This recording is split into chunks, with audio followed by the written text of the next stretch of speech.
Welcome to Sacrilegious Discourse. For this is what the Sovereign Lord says. Why do you need prophets to tell people who you are and what you want? If you can justify everything that the God of the Bible has done, then you can justify any of your behavior. A lot of this mentality is trickling into what is now mainstream right-wing Christianity. I am capable of empathy greater than this God of the Bible. This is a Bible that they tell kids. This is the good Lord. This is the good book.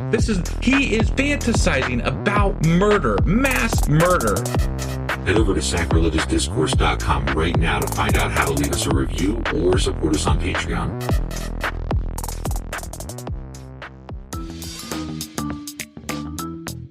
Hey there, sinners and saints. It's your favorite Bible-bashing duo from Sacrilegious Discourse, and we need your help. That's right, folks. We're raising funds for some heavenly equipment and a studio that doesn't sound like it's in the depths of hell. Our current setup, let's just say it's more apocalypse than audiophile. So if you want to hear us dissect the Bible without the background noise of demonic squirrels, chip in a few bucks. We're aiming for $5,000 to upgrade our audio and build a studio worthy of blasphemous banter. Donate today and help us spread the good word of atheism. You can find a link right on our homepage, sacrilegiousdiscourse.com. Every dollar counts. Even if it's from your collection plate.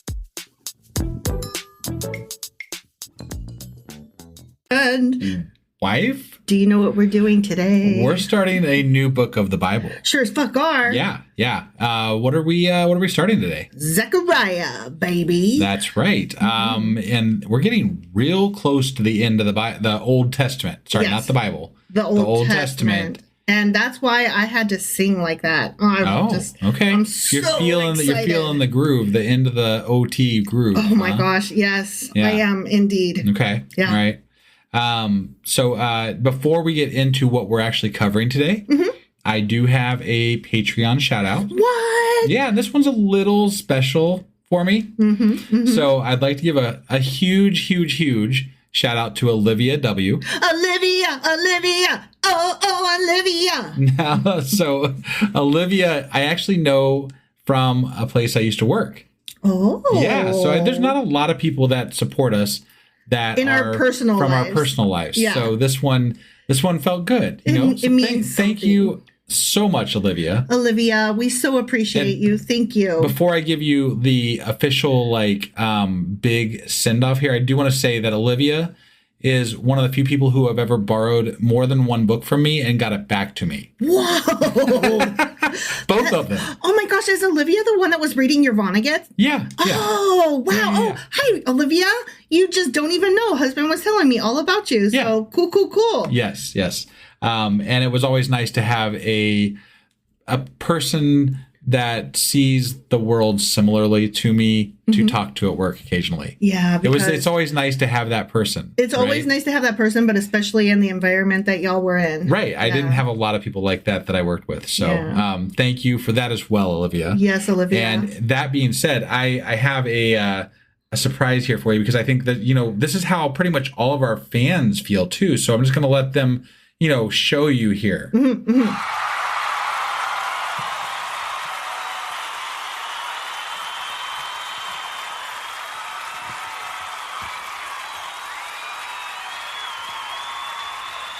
So thank you again, Olivia. I told you I was going to give you the biggest send off, and this isn't to say that we dislike anybody more.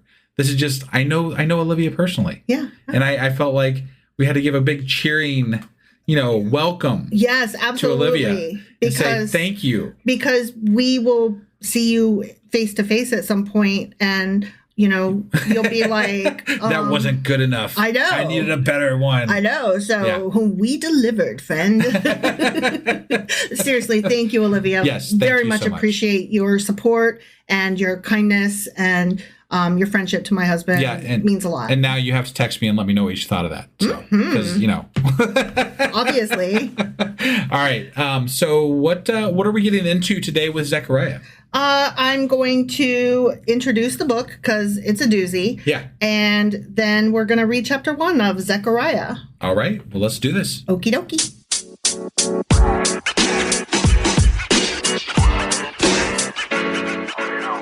All right. Before we get into chapter 1, we got to talk about the book of Zechariah itself. But before we even do that, we have to talk about Star Trek. Of course, yeah, as you do when you start Zechariah. I mean, doesn't everybody talk about Star Trek at the beginning of Zechariah? That's how it goes, right? Yes. Okay. Well, here's the thing. I made an egregious error in one of our recent episodes when I mentioned, Zechariah is the next book that we're doing, and I call it Zeki because Quark's mom, right? Yes. And that is only tangentially correct. Okay? So Quark and his brother called their mother Moogie. Her name is actually Ishka. Okay. Her boyfriend, the Grand Nagus Zek, is who she calls him Zeki. She calls him Zeki. That's right. Oh, Zeki, you might as well come out. Right. Yeah. So, that's right. Yeah. I was up last night. This was sitting on me, and I had to, I was like, I don't think that was correct. Right. And that was several days ago. Yeah, yeah. But these are the things that wake me up, kids. Okay? I feel a lot better, and we are going to go over the book of Zeki today. Okay. All right, yeah. All right. So the book of Zeki is attributed to Zechariah. Yeah. Okay? Yeah. A Hebrew prophet of the late 6th century BCE. Okay. Okay? And the name Zechariah means just one of the following things that are... As most of the names that we've come across. I mean, these are all at least like the same words. Okay. So like pick whichever combo you like. It's God remembered of Jehovah, Yah remembers, or Yahweh remembers. Okay. You know what I mean? So something to that effect. Right. So I can appreciate that. Like, we don't have the direct translation, but like, we get it.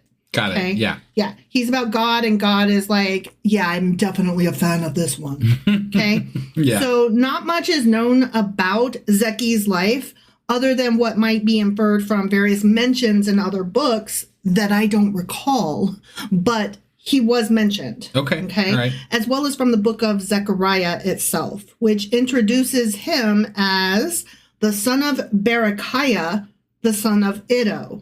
Okay. Yeah. Now, here's a big note. This Iddo that I just mentioned, the father of Berechiah, who is the father of Zechariah. Yeah. This Iddo is not the same person as Iddo the seer, who lived during the reigns of Solomon, Rehoboam, and Abijah. Okay? Okay. I don't remember that Iddo. Nor do I. But apparently that's a thing, and it's very important that we differentiate our Iddos. Got it. Okay. Got to keep them separated. This is most likely the Iddo mentioned in the book of Ezra. Okay? Okay. But the book of Ezra names Zechariah as the son of Iddo, not the son of Berechiah, the son of Iddo. And remember, we were just literally talking about this in our last episode, which was contradictions, you're always wrong, and a pop quiz. And I mentioned that sometimes they'll call somebody the son of so-and-so might be the father, the grandfather, the great-grandfather, and you don't really know. Mm-hmm. That's what this Iddo is about, okay? Got it. Like, we don't really know. But Ezra calls Zechariah the son of Iddo. Okay. And Lamentations chapter 2 also names this Zechariah as the son of Iddo. And even in the New Testament, the book of Matthew does. But even so, Zechariah himself in his book lists himself as the son of Berechiah, the son of Iddo. Okay. So it matters even though it doesn't matter. But it might come up on the pop quiz at the end. Oh, so, okay. That's probably one I'll miss if I had to guess. I'm trying really hard to remember that this time around because people seem to think that names matter. I made you laugh. So it is most likely that Berechiah was Zechariah's father and Iddo his grandfather. Got it. Okay. Yeah. Now, here's where it's important. Mm-hmm. It has been speculated that Grandpa Iddo was the head of a priestly family who returned from Babylon with Zerubbabel, and that Zechariah may have been a priest as well as a prophet. Okay. Which I didn't know that those were like two Different separate things. occupations or Right. two different things. Yeah. Like, I guess you could be a priest and you work in the church, but you're not God touched. Okay. And that feels weird to me. Right. Does that mean you're just like a Levite and it like passed down to you like, well, you're the family Yeah, I don't know. priest guy? I'd be interested in pursuing that at some point as a Right? possible Yeah. like discussion as to what is what with regard to that, because that's a weird distinction to me. Isn't it? Yeah. Like, I mean, I feel like if you're talking about God in a churchy type sense or like gathering type sense, that you should probably be prophety if both of those things exist in the same place. okay, I'm going to push back on that a little bit because a priest is there not at God's bequest. A priest is there at the leader or the people's bequest. And he is teaching the people about God's word as it pertains to the book, the law, the Torah. Yeah. Right? So he's teaching them. Did you mean behest? Isn't that what I said? You said bequest twice. I did. I meant behest. Okay. Thank you for correcting me. It was sitting that I couldn't let that my head wouldn't let it go. No, I really appreciate that because I've been having a really hard time with my words lately. Yeah. Switched medications and stuff like that. And like, I could not think of Airbnb. I was trying to reference it earlier. To be fair, I couldn't either. Like when somebody mentions something, Yeah. and then you just can't think of it. But I was filling in Airbnb in my brain with Better Business Bureau, Better Business Bureau, Better Business Bureau. And I knew that was wrong. Right. So, right. and I was like, it's that thing that's like verbo, but not. Yeah. Yeah. Right. And so I knew the word I was trying to say, but I could not pluck it from my brain. And Right. then sometimes even when I play it back, it was close enough that my brain automatically translated as me having said it correctly. Got it. Even Yeah. though obviously I didn't. So Right, thank right. you for correcting me. Sorry. And please assume all mistakes are mine and are because either I am an idiot or I'm not an idiot. well, no, if I don't know something and I say it wrong, that is idiotic. But if I just thought I said a word and I used the word incorrectly because I couldn't get the right word, that's a mental health issue. So I'm either mentally impaired or an idiot. Right. Okay. Right. Yeah. So Okay. that's the thing. Got it. Never assume malice is what I was getting at. Understood. Okay. Understood. What is that phrase? Like never assume malice where stupidity will apply. Right. That's me. Right. I am that phrase. Okay.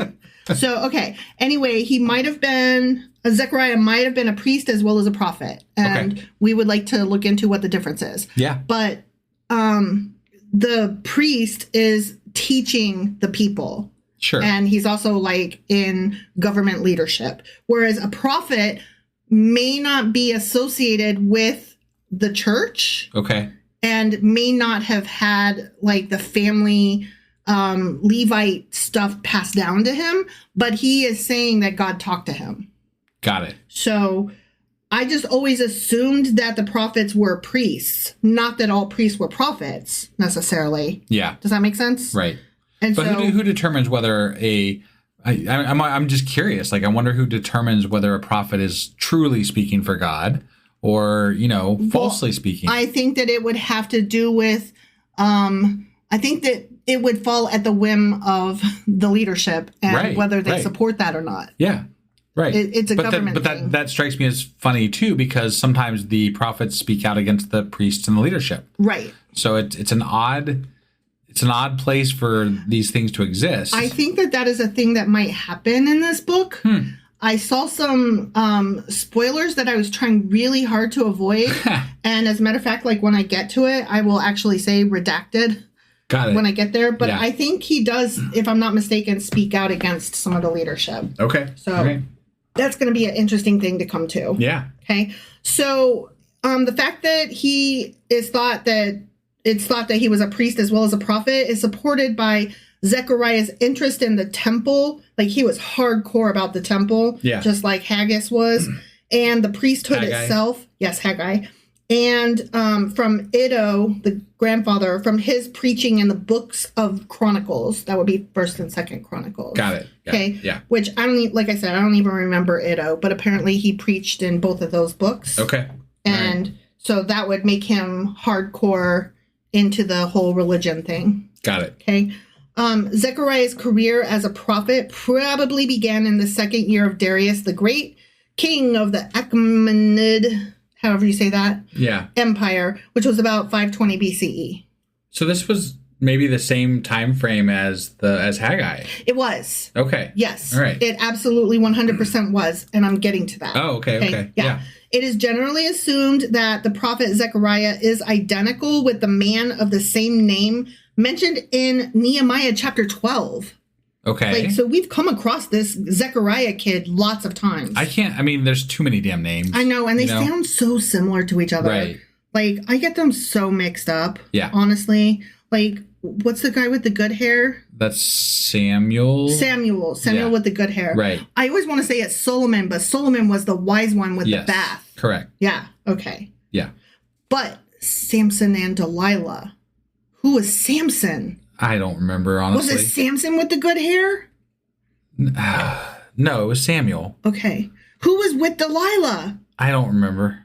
And who fucked the queen of Sheba? That was Solomon. That was Solomon with his bath and his glass floors and stuff like that. Yeah. Yeah. Okay. So, see, I get them all confused. I just can't. And these are like the good ones. Like, when I say good, I mean the cool ones. Right. Not like good on a moral scale.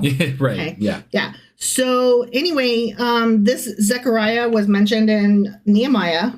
Nehemiah. Yeah. Hence, Zechariah was running around mouthing off at the same time as Jeremiah and Ezekiel. Oh, okay. Okay. Okay. And Zechariah was a contemporary of Haggai, as you pointed out. Yeah. Okay. That's a lot of people running around at the same fucking time. Yeah.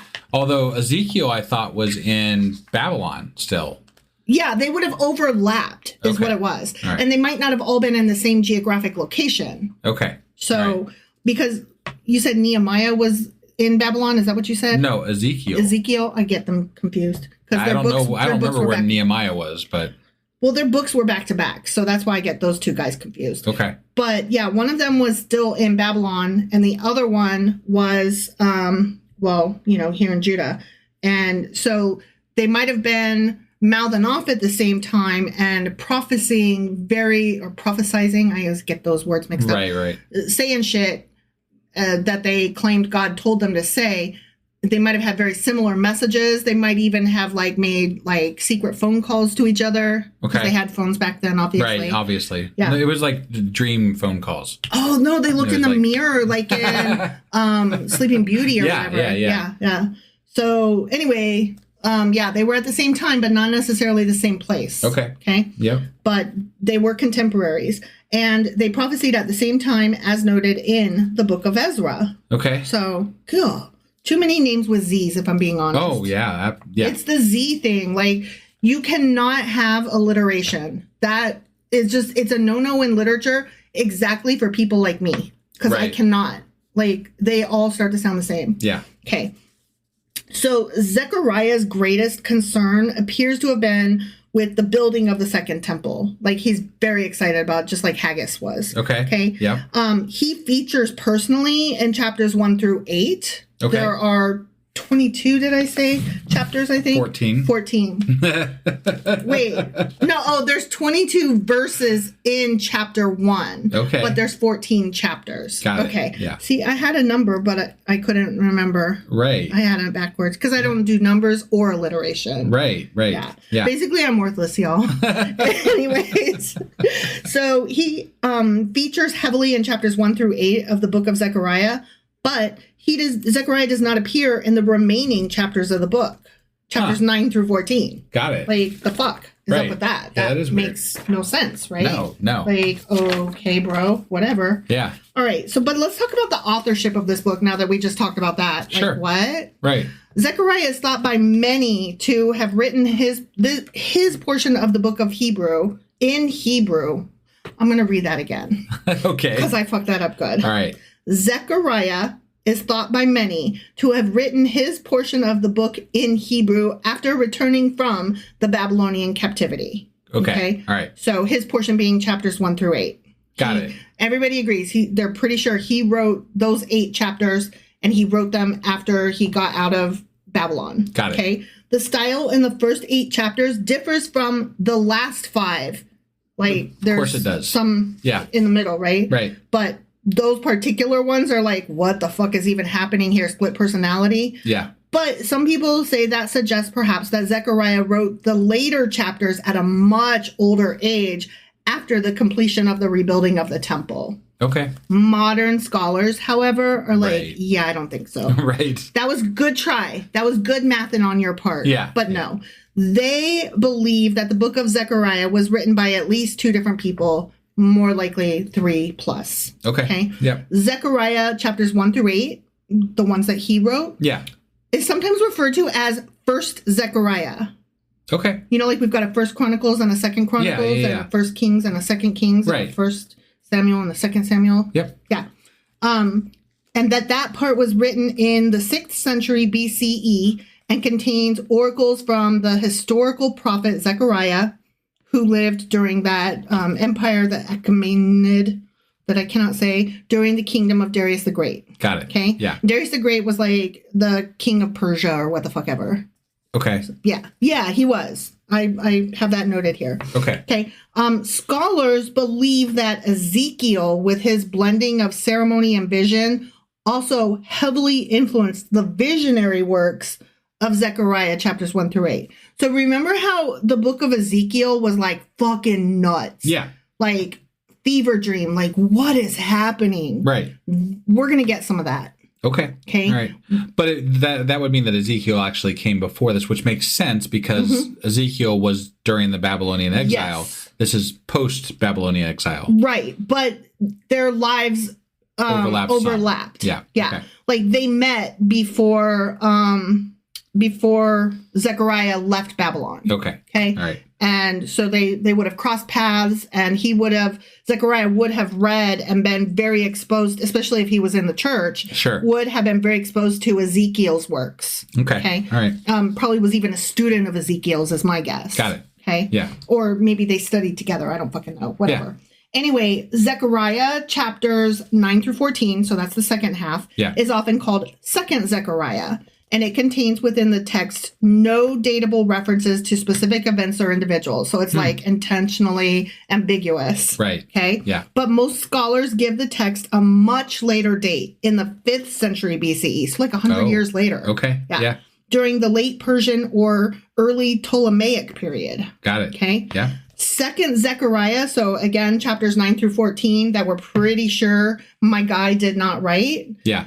In the opinion of many scholars, appears to make much use of the books of Isaiah, Jeremiah, and Ezekiel, the books of the Deuteronomistic history, so that would be in particular the Pentateuch, the first 5 books of the Bible, the Old Testament, right, and the themes from First Zechariah.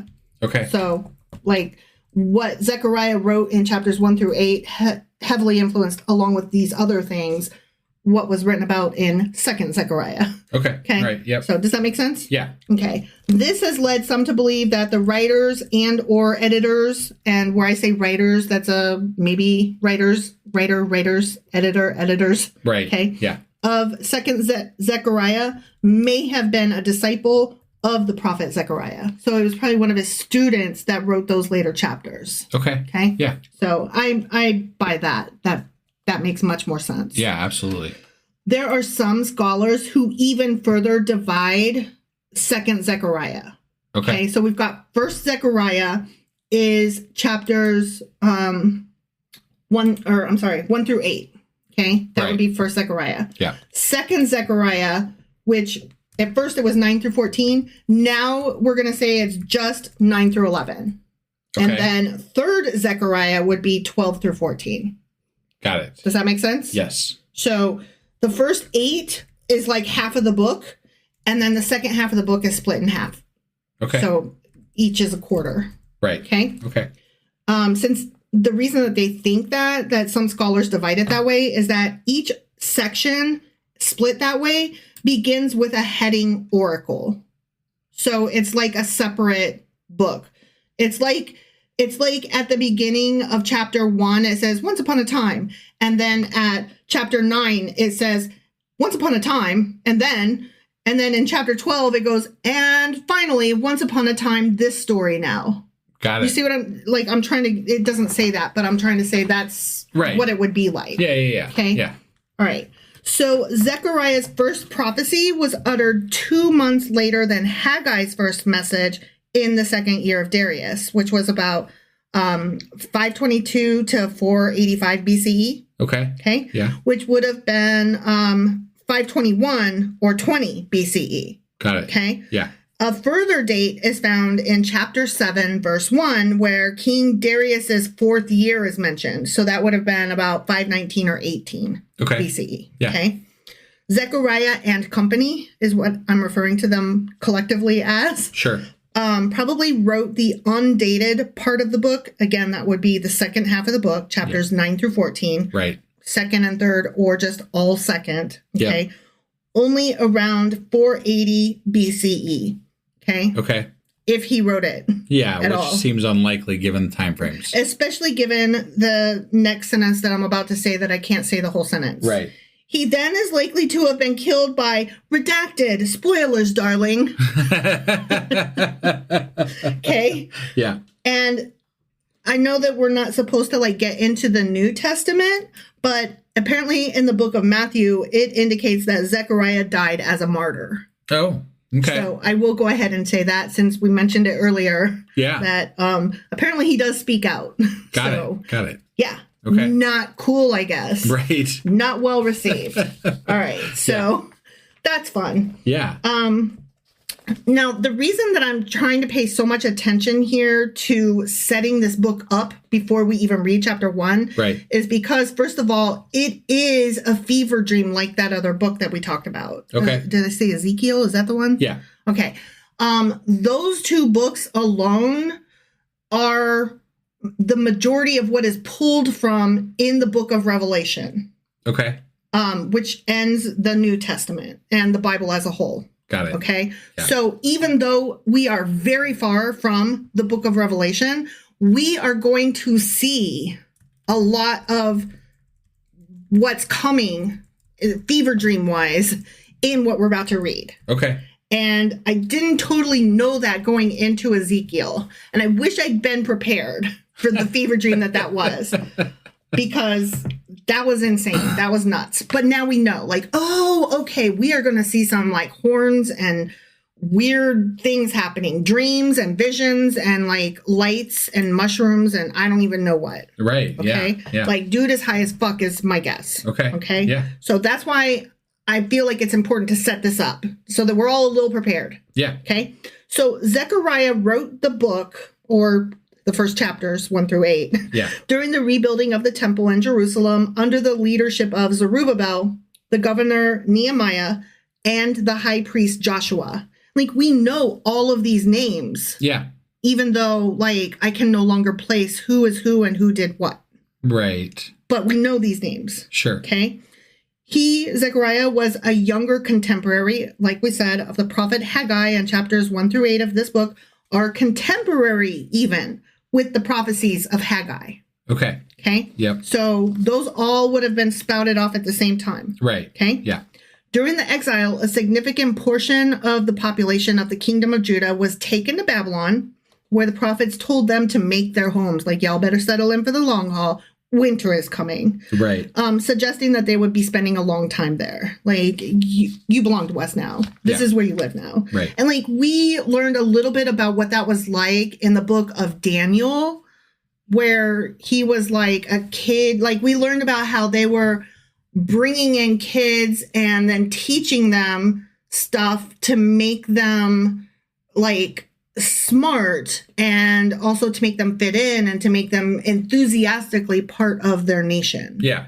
And that it was really smart to do that. Right. Yeah. And so, that is just one story of how that went down, that the prophets are y'all gonna be living here for a while. Right. It'd be what it be, you know? Yeah. So Cyrus the Great conquered the Neo-Babylonian Empire in 539 BCE. The following year, he released the Edict of Cyrus, which marked the beginning of the first return to Judah under Sheshbazzar. Right. Okay? Yep. Sheshbazzar. Sheshbazzar. Okay, so Darius acceded to the throne, went to the throne. Yeah. In 522 BCE. Okay. He divided the many regions of the empire into provinces, each of which was overseen by a governor. And that's where we get Zerubbabel. Right. Okay. Yeah. Zerubbabel was appointed by Darius as governor over Judah, now redesignated. Remember, they renamed the land, kind of like how we have a Gulf of America now. We don't. No, we fucking don't. It's the Gulf of motherfucking Mexico. Yeah. Apologies, Mexico, and everybody whose map now reads incorrectly because it's still the Gulf of fucking Mexico. Yeah. And Twitter will always be Twitter. I don't care what you call it. You can have that X if you want, but that's not what it be. Right. It's Twitter. Yep. Okay. So fuck off. Anyways, yeah. So they renamed the land, the province of Yehud Medinata of the Persian Empire. Okay. Okay. So yeah, see, Darius, Persia. Right. King of Persia. Yeah. Yeah. See, I was right. I had a good. I knew a thing. That's very exciting because as soon as I said that, you made a funny face, and then I saw you tippy typing quietly, looking shit up, and I bet that that's what you were looking up, and then you didn't say anything, so you were like, "Damn, bitch was right." No, You were double checking. Just wasn't sure. Yeah, so. I know. I'm excited though. Right. I was right. Yeah. Yeah. So Zerubbabel was appointed by Darius as governor over Judah, which had been renamed the Gulf of America. Under the reign... What? I know, I'm just making fun of Trump because, it just feels so many things from the stupid parts of the Bible, which there are numerous. Right. It feels like, oh, we're doing this part of the Bible now. Sure. Oh, we're reenacting that section. Yeah. Oh, okay. Students are being disappeared for protesting. We're doing the hide people in your attic part of the reenactment of World War II. Got it. Okay. Right. Okay. Yeah. I didn't know. Nobody told me that we're doing early days Bible, mean mad God, and World War II reenactments all rolled into one. Right. Kind of freakazoid. Yeah. Anyway, under the reign of Darius, Zechariah also emerged, focusing his prophecies on the rebuilding of the temple, just like Haggai. Okay. I was waiting for you to correct me. Oh, Haggai, yeah. I'm sorry. Unlike the Babylonians, the Persian Empire went to great lengths to keep cordial relations between vassal and lord. So they were hardcore set on we just want everybody to calm their tits. Yeah. The rebuilding of the temple was encouraged by the Persian monarchs in hopes that it would stabilize the local population. Sure. So they're like, makes sense. Yeah, build your shit, do some fucking kill lambs and splatter blood. Whatever you do need. Do your thing. Just listen to us when we tell you to do shit. No, basically just give us your gold. Right. And your bitches. We want your gold and your bitches. Okay? I mean, honestly, what else do you keep a population in check for, right? Sure. Their goods and their women. Right. Which their women are part of their goods. Right. So, yeah. Right. This policy was good politics on the parts of the Persians for obvious reasons. The happier you make your prisoners, the less likely they are to fight you. Yeah. And the Jewish people viewed it as a blessing from God. So it was like a win-win, right? They're like, we've been awarded this great boon. Yeah, we got our land back. We got we get to do what we want. And, Yeah. I mean, basically the king just changed names. Right. And that doesn't impact us here at home as long as we get our land and get to live our daily lives how we see fit. Yep. The Israelites had begun rebuilding the temple after their 70-ish years of captivity and exile. Right. Enemy attacks, which I don't recall reading about in Haggai, discouraged the people who stopped rebuilding for 14 years. Oh. Yeah. Okay. That would have been nice to know, Haggai. Right. No, that seems like a pretty good fucking reason not to build the temple. Yeah. What? They're just going to knock it down. Right. Or me standing out in the open, I'm just going to get shot by a fucking arrow or something. Yeah. No. They didn't have guns, but what did they kill each other with? It's funny how we always hear about these things separately from each other. They tend to apologize for books individually, and then you'll be reading about it the same time frame in another book, and they'll be like, well, this was happening then, and it's like, wait, what? And they, why didn't I know that when we were going over the shit for the other book? And it's not like this was said and Haggai left this out. I just happened to like, Yeah. Excuse you? Right. Like, why the fuck were you not telling us that, Haggai? Right. Okay. So God sent messages through Haggai and Zechariah to encourage the people to complete the temple. They're like, don't worry about standing out in the open and getting shot. Just build God's temple because we need you to sacrifice things and give us meat and gold. Right. Like, your sacrifices is our boon. I mean, it's great for God too. Yeah. You know, the grift is real. Right. The inspiration from the prophets rekindled their passion, and they completed the work in 4 years. They put this shit off for 14 years. It could have been built like 3 times over. Yeah. They could have added a except for that swimming there were pool. people fucking attacking them. Right. So, yeah. no, it couldn't. No. Right. I mean, they called them lazy. Yeah. God was mad at them. God is but like, apparently God so was not lazy. keeping the enemies away. Right. So they could build his house. Well, see, what I find funny is he's like, you're lazy, so I'm not keeping the enemies away and I'm giving you bad farmland, right? Drought, die. Yeah. And it's like, no, dude, opposite. Yeah. You know? All right, so Zechariah continued to prophesy about the future of Jerusalem and the coming Messiah. Okay. What's his name again? Yeah, don't say it. I don't want to know. Well, it depends on whether we're talking about Christians Judaism or Christians. Yeah, So. yeah, totally. Or even that other Abrahamic religion, Muslims. Yeah, Islam. Islam, Yeah. yeah. You know, all those Abrahamic religions. Right. Yeah. So, I mean, they're all equally silly in my book. Oh, sure. So. Yeah. Anyway, we have 2 specific dates on which Zechariah experienced some shit. Okay. All right. Apparently on February 15th, 519 BCE, specifically. Okay. I don't know where these dates came from. Right. But I'm fucking curious as hell. Yeah. Like, would y'all read the stars or some shit? Because you ain't supposed to be doing that. On that very day, Zechariah experienced 8 visions. Oh, damn. And an angel spirit of the Lord came down and helped him to understand the meanings of the many symbols he saw. Shit, he had some good shit. He had such good shit. Yeah. I am looking for a type of edibles that would even be a quarter of this good. Right. Send me your suggestions. And then, so this was February of 519. Yeah. Okay.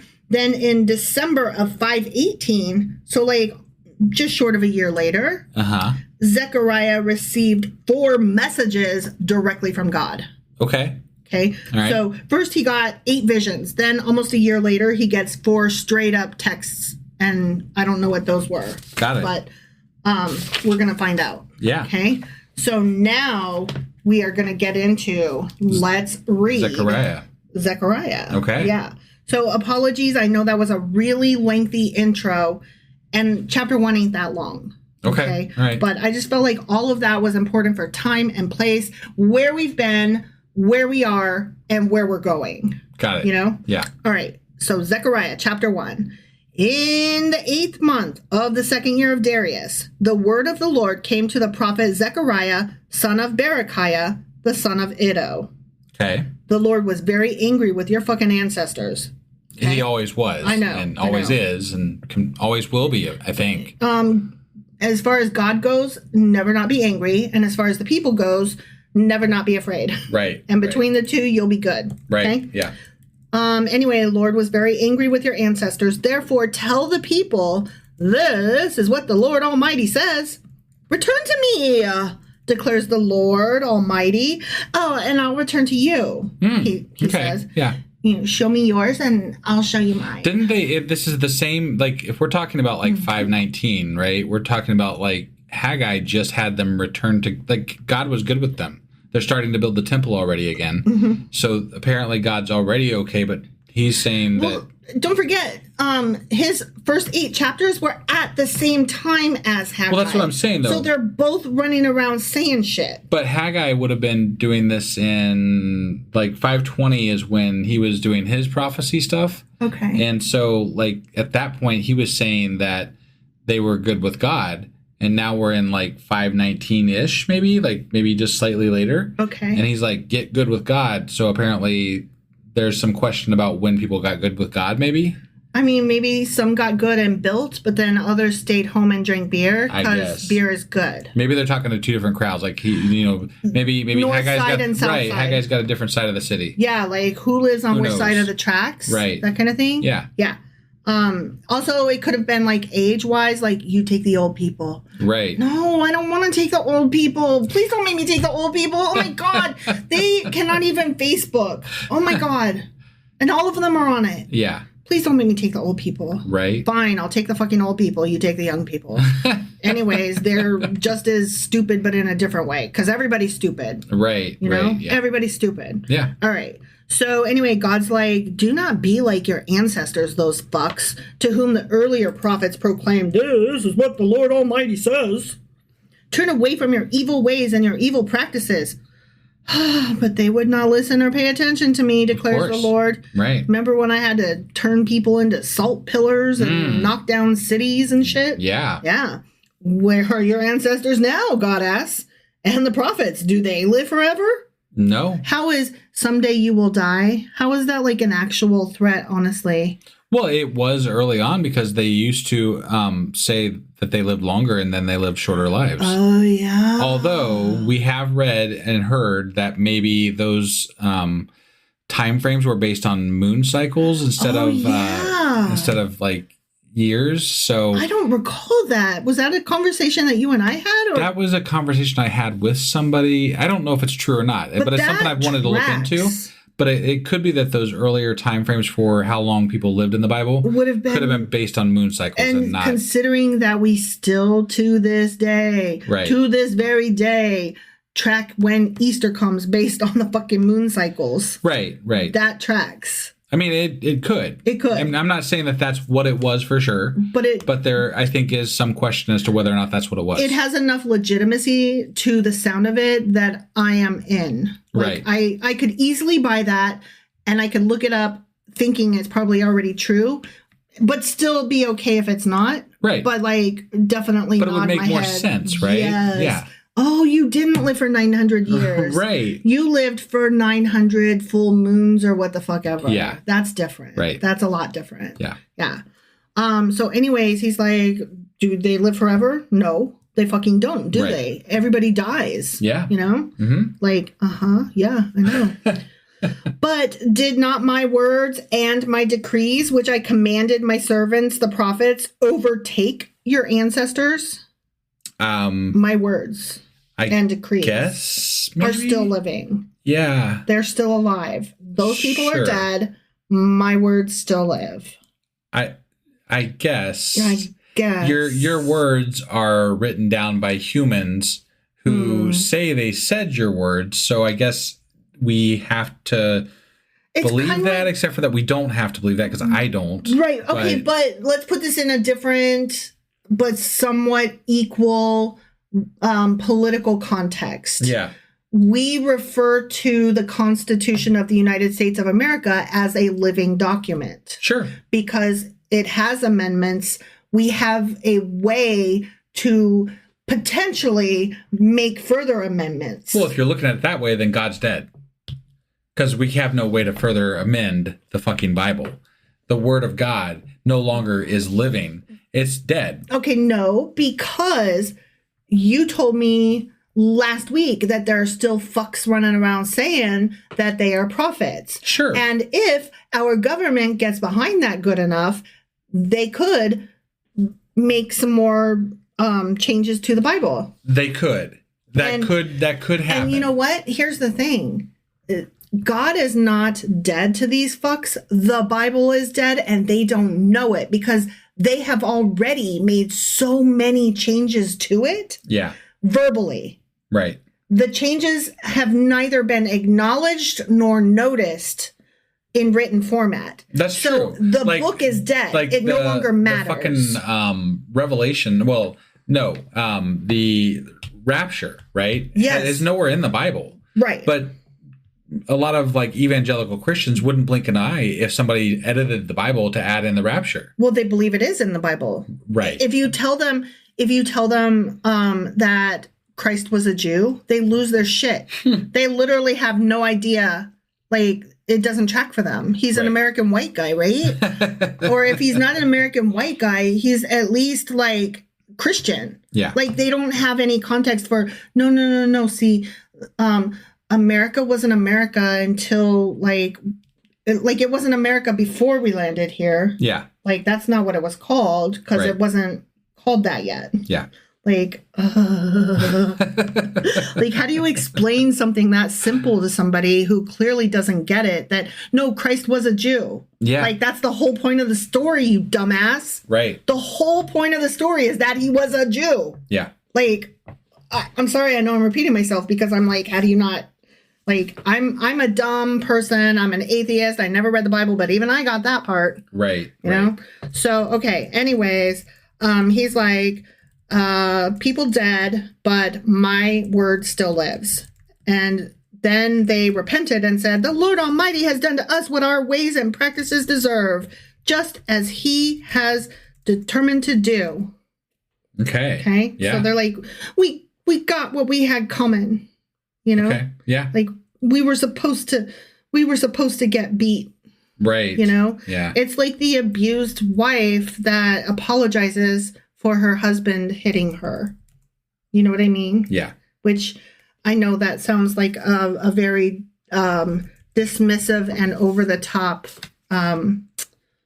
analogy. Sure. But it is what happens in domestic abuse situations. Right. Where a woman feels trapped or doesn't feel like you understand what she's like. You just don't understand. Right. Well, if you want to believe that somebody loves you, you have to justify things in your mind.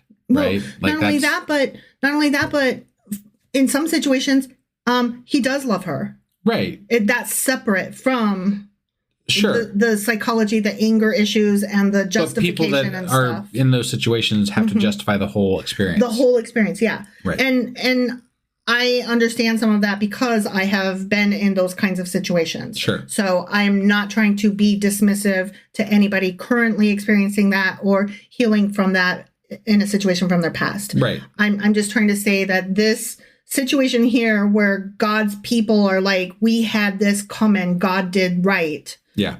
That's why it smacks me like that. Yeah. That's why I interpreted it that way. Sure. All right. So now we're moving on from that section to another section. Okay. And I think we might be getting into some visions now. Oh, okay. Very All right. exciting. Yeah. Like starting off with a bang. Good stuff. God's like, my word lives. They are dead. So what the fuck? Here's a vision. Right. Okay? Yeah. So on the 24th day of the 11th month. Okay. The month of Shevat. Yeah. In the second year of Darius. Okay. So that's where they get the specific date from. Yeah. The word of the Lord came to the prophet Zechariah, son of Berechiah, the son of Iddo, which we've already said that ancestry several times now. Right. During the night I had a vision, and there before me was a man mounted on a red horse. A black horse and a cherry tree. Big black horse and a cherry tree. You're singing a song now. Yeah. The one, yeah, by that country singer lady.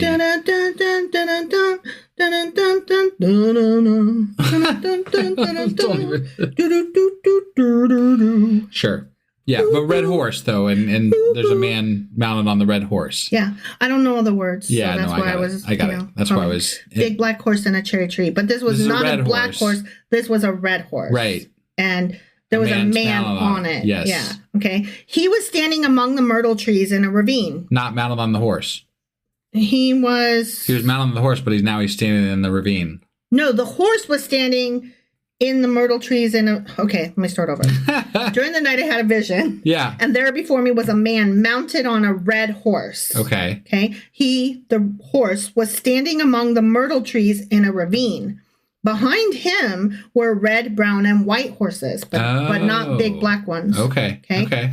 I asked, what are these, my lord? Yeah, what are they? I would be like, they're fucking horses, dumbass. This sounds like the Four Horsemen, though. I think it might be. Okay. I don't know. Yeah. I asked, what are these, my lord? Right. The angel who was talking with me, hello, angel has entered the chat. Yeah. Okay. I will show you what they are. since you can't just look at the horses and see that they're horses, Right. even though you just said they're horses. Yeah, apparently there's something more. This is coding happening here. Yeah, obviously. And I do have a list of what all of these symbols mean that I will go over. I wasn't sure if I should do that as we read or if we should just read through and then cover in our Q&As. Because we'll have multiple Q&As through this one. Right. Since there's so many. I think it'd be fun to cover it in the Q&A. Okay. Gives us something to go over. Sure. So, Sure. Okay. And also, I with other questions that we have, I will have the ability to look those up between now and then. So Sure. we'll have symbols and stuff in Got our it. Q&A. Okay. So anyway, there's a fucking angel now. Like I said, just enter the chat and is like, I'll show you. Yeah. Let's see. I'll show you what they are. Then the man standing among the myrtle trees explained. The man standing among the myrtle trees. Yeah, he is. So he's not So it's mounted not the horse. anymore. Yeah, right. Wow. And not only that, but the angel's like, I'll show you. And the man said, I'll show you. What? Like, these stories are never really that consistent. Is a man and an angel vying for my attention? Are they about to dig out their dicks and tell me which one is bigger? Okay, go. They are the ones the Lord has sent to go throughout the earth. Okay. Oh. Okay. And they reported to the angel of the Lord who was standing among the myrtle trees, we have gone throughout the earth and found the whole world at rest and in peace.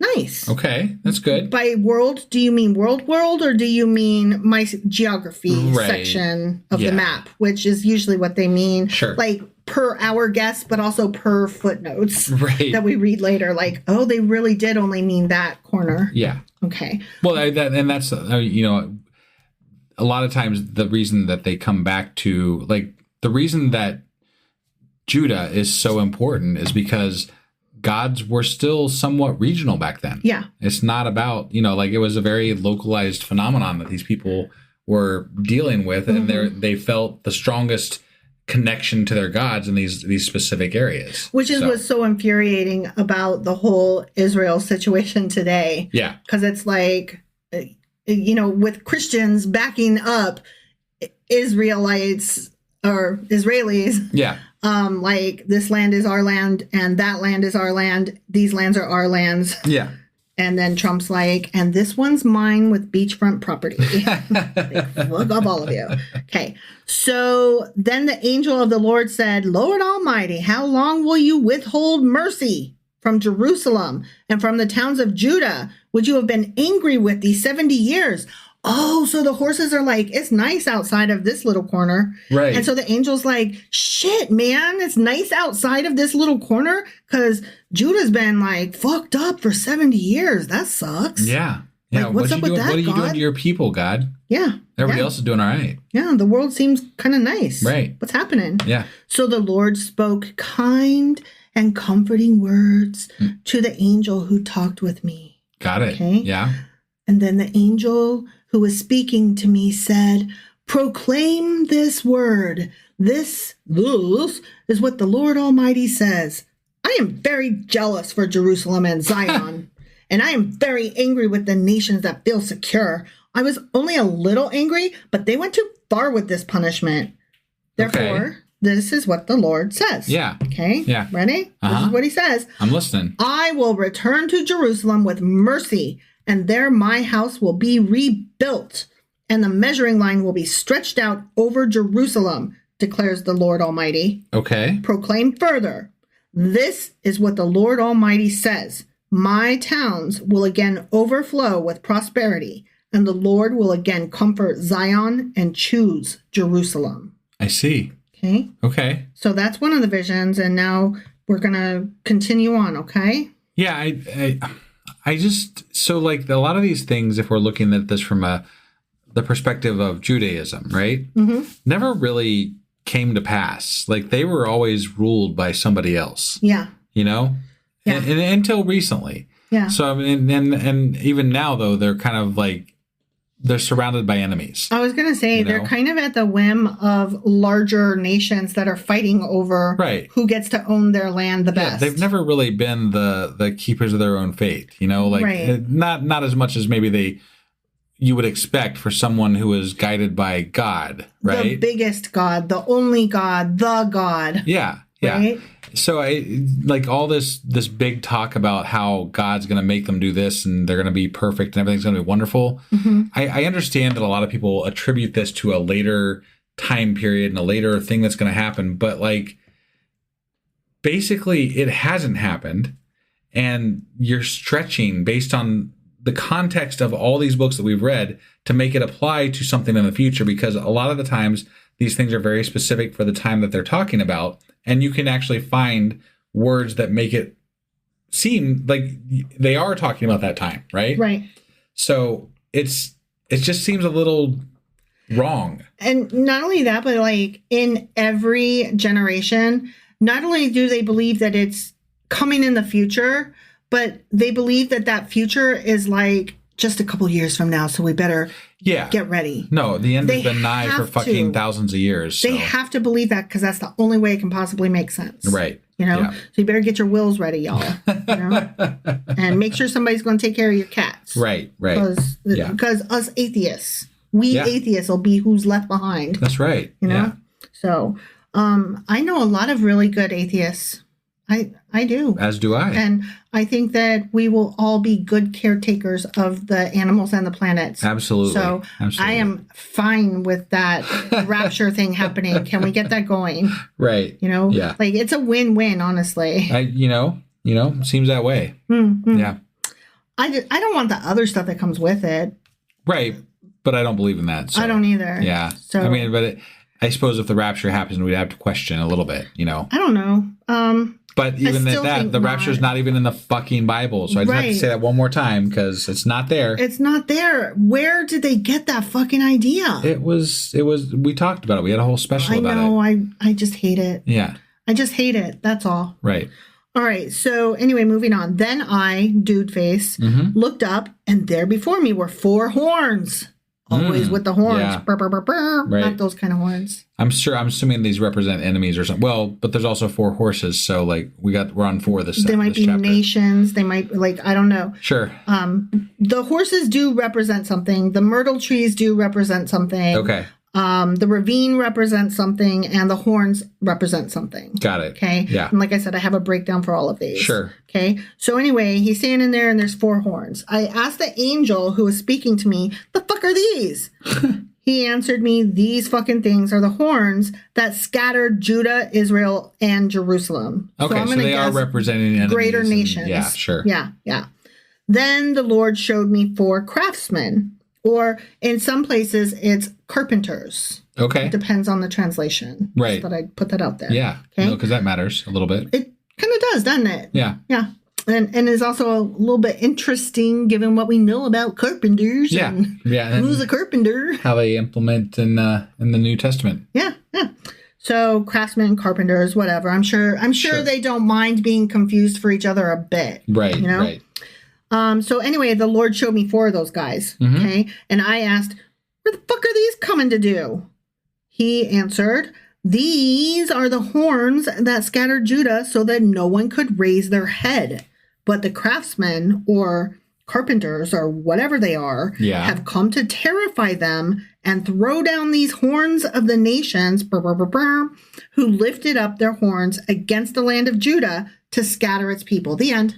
The craftsmen and carpenters are going to be the ones that scare the horns. Yeah.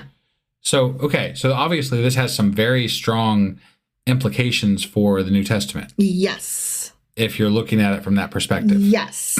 And that's what I said. That's why I went over that long intro, because the New Testament directly pulls from this and fucking Ezekiel Right. with his weird whack ass And shit. obviously, you know, if the New Testament wanted to make a strong impression with Jesus, he had to be a carpenter. So that has to, you know, play into why he was a carpenter in lore and why we know that of him, right? Yeah. So- Because honestly, like, do you know anybody else's job? Do you give a shit about anybody else's job? Right. Specifically, why would I give a fuck about Jesus's job? Right. Like, Jesus was Jesus, right? He's the Son of God. Yeah. What does it matter if he even had a job? Oh, you know? wait. I know. There's this point where we talk about these carpenters, craftsmen. Yeah. Let's let's make him one of those. Right, because he's obviously going to be the person that's going to be one of the people at least. He's Neo. Right, yeah. He's the chosen boy. He's got to be able to take on the horns, you know. He's Harry Potter. Yeah, sure. He's Luke Skywalker. He's the chosen one. Yeah. It's all the same. He's Dorothy. Dorothy Gale. Yeah. You know? He's the hero. He got picked. Right. Yeah. He's special. He's remarkable. Well, so there was a lot of symbolism in this book. Yeah. Or in this chapter, I should say. And I am looking forward to hearing more about it. And this isn't quite as crazy as the symbolism that was in Ezekiel, at least not yet. Not yet. I mean, dude had 8 visions in one day. I think we'll get there. No, we got some more to go, obviously. Right. So, but... Because this is just 2 of them. I feel like this is going to be very heavy in a lot of symbolism. So it'll be fun to kind of, just make fun of it and then go back and see what it was all about. So that's how I feel about it. This is what I'm thinking. Like the first 8 chapters, we're just going to treat that as its own book, right? Right. And so I think we should do a Q&A after the first 4 chapters. Yeah. And then a Q&A after the next 4. Sure. And that way we'll cover twice once mid-book, the first 8 chapters. Yeah. Okay. No, I like and that. then the next ones we'll do a quarter at a time.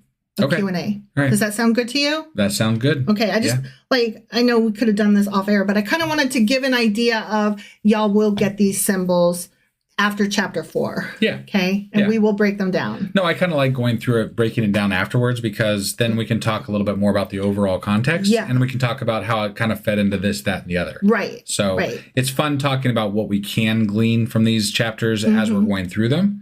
Yeah. And then kind of comparing the notes when we get down to the Q&A. Yeah, and that's what makes it really hard when I'm prepping for a new book, because I'm researching who was this guy, what was happening, what's the context, who wrote it, who do we have to pretend wrote it? Sure. You know what I mean? Like all of that stuff matters. I do appreciate the small interjections, like with regard to like some books say carpenter, because that makes a whole different meaning to what we just read than you might glean otherwise. Right. So right. But like I was saying, it makes it really hard, though, to know, like, what do I hold back for not just a Q&A, but for an end of book wrap up?